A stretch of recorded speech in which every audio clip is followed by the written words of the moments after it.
Hi hello வணக்கம் and welcome to cricket Indians Tamil channel. இந்த வீடியோவில் நம்ம அதை பற்றி பார்க்க போகிறோம் அப்படின்னா IPL 2024 நம்மளுடைய மும்பை இந்தியன்ஸ் டீமோட பிஞ்ச் ஹிட்டர்ஸை பற்றி தான் இந்த வீடியோவில் நம்ம பார்க்க போகிறோம். அது என்ன ஒரு பிஞ்ச் ஹிட்டர்ஸ் அப்படின்னு கேட்டிங்கன்னா, ஸோ அவங்களுக்குன்னு ஒரு டெடிக்கேட்டடான ஒரு ரோல் இருக்கும் இன் பேட்டிங் பொசிஷன். பட் அந்த ரோல்லேருந்து வெளியேறி டாப் ஆஃப் த ஆர்டரில் வந்து ஆடுறதுக்கு பேர் தான் பிஞ்ச் ஹிட்டர்.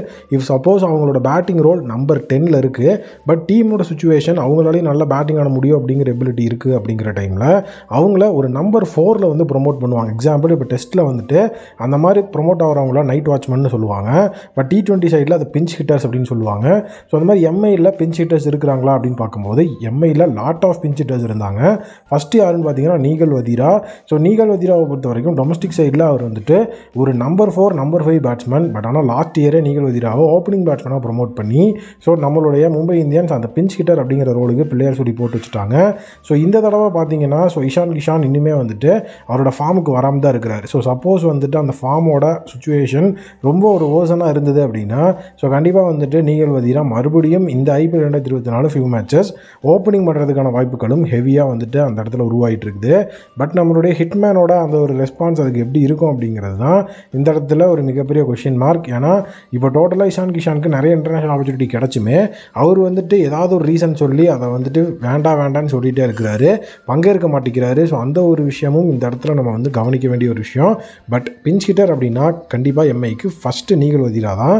அடுத்தது யாருன்னா முகமது நபி. ஸோ முகமது நபியை பொறுத்த வரைக்கும் ஸோ அவர் ஆப்கானிஸ்தான் வெர்சஸ் USA அப்படிங்கிற இடத்துல வந்து பார்த்திங்கன்னா தலைவன் நம்பர் 4ல் ஆடினாப்ல. பட் ஆனால் ஆப்கானிஸ்தான் சைடை பொறுத்த வரைக்கும் மேக்ஸிமம் ஃபினிஷராக ப்ளே பண்ணுற முகமது நபி இப்போது இன்டர்நேஷ்னல் சைடில் நம்பர் 4 அப்படிங்கிற அந்த ஒரு இடத்துல ஆடுறதை பார்க்கும்போது ஸோ அவர் ஆல்ரெடி வந்துட்டு நான் டாப் ஆஃப் த ஆர்டரில் வந்து ஆடுறதுக்கு என்னால் முடியும்னு ப்ரூவ் பண்ணியிருக்க பிளேயர்.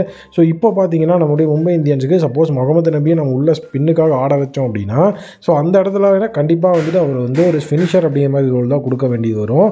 ஸோ அப்படி இருக்கும்போது ஏதாவது ஒரு சுச்சுவேஷன் ஸோ கண்டிப்பாக வந்துட்டு இந்த இடத்துல அட்டாக்கிங் ஆடியே ஆகணும், ஒரு ப்ரூட்லெஸ் அட்டாக்கிங் வேணும் அப்படின்னா கண்டிப்பாக அந்த இடத்துல நம்ம நபியை நம்பர் 4ல் இறக்கி விட்டோம்னா அது ஒரு ரிஸ்க் எடுக்கிற ஒரு மூவ் தான். பட் ஆனால் அந்த ரிஸ்க் அப்படிங்கிறது நமக்கு ஒரு நல்ல பலன் கொடுத்துச்சு அப்படின்னா கண்டிப்பாக அதை வந்து நம்ம டைட்டாக வந்து பிடிச்சிக்கணும். ஸோ கண்டிப்பாக இதுவும் ஒரு விஷயம்.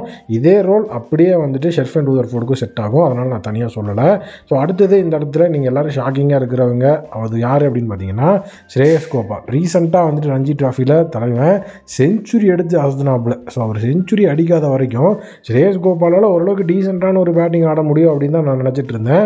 ஸ்ரேயஸ் கோபாலோட இந்த ஒரு மான்ஸ்டரான பவுலிங். ஸோ கண்டிப்பாக அவரையும் வந்துட்டு கண்டிப்பாக அவர் வந்து ஒரு பிஞ்ச் ஹிட்டர் அப்படின்னு நான் சொல்ல மாட்டேன்.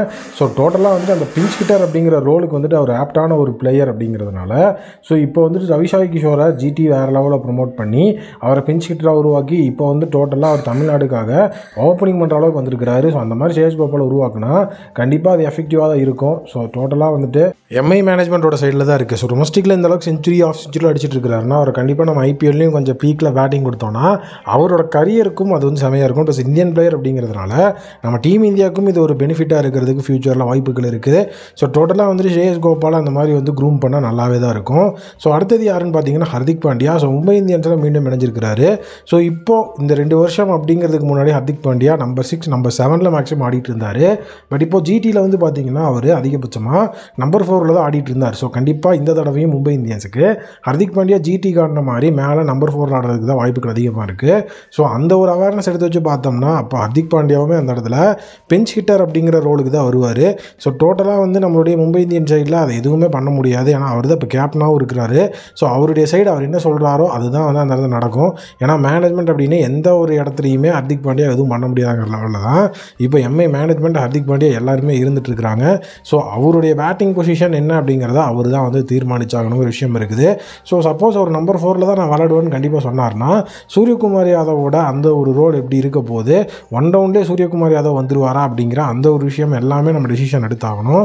பிஞ்ச் ஹிட்டர் அப்படிங்கிறதுல லாஸ்ட் பிளேயர் யார் அப்படின்னா ஸோ நம்மளுடைய தலைவன் டிவல் பிரீவிஸ். ஸோ டிவல் பிரீவிஸை பொறுத்த வரைக்கும் ஸோ டோட்டலாக T20 சைடில் பார்த்தீங்கன்னா டிவல் பிரீவிஸ் ஓப்பனிங் ஆடி இருக்கிறாரு, ஃபினிஷிங் ஆடி இருக்கிறாரு, நம்பர் 4 ஆடி இருக்கிறாரு.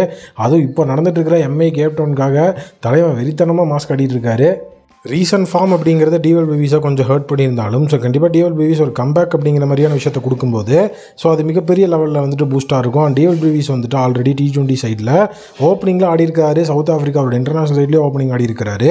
ஸோ அது மட்டும் இல்லாமல் இப்போ அவருடைய ஃபார்ம் செமையாக இருந்திருந்ததுன்னா நம்ம வந்து நம்பிக்கையாக சொல்லலாம் டிஎல் விவிஸ் ப்ரொமோட் ஆகிறதுக்குலாம் வாய்ப்பு இருக்குன்னு. பட் இப்போது எம்ஐ கேப்டவுனுக்காக அவருடைய ஃபார்ம் ரொம்ப மோசமான சுச்சுவேஷனில் இருக்கிறதுனால நம்ம நம்பிக்கையை சொல்ல முடியல. பட் பின்ச் ஹிட்டர்ஸ் அப்படிங்கிற ஒரு ரோலில் வந்துட்டு எம்ஐ மிகப்பெரிய லெவலில் அட்வான்டேஜோட தான் இருக்கிறாங்க அப்படிங்கிற ஒப்பீனியன். உங்கள் ஒப்பீனியன் என்ன அப்படிங்கிறத கமெண்ட் செக்ஷனில் மறக்காமல் கமெண்ட் பண்ணுங்கள். Thank you, take care and bye bye.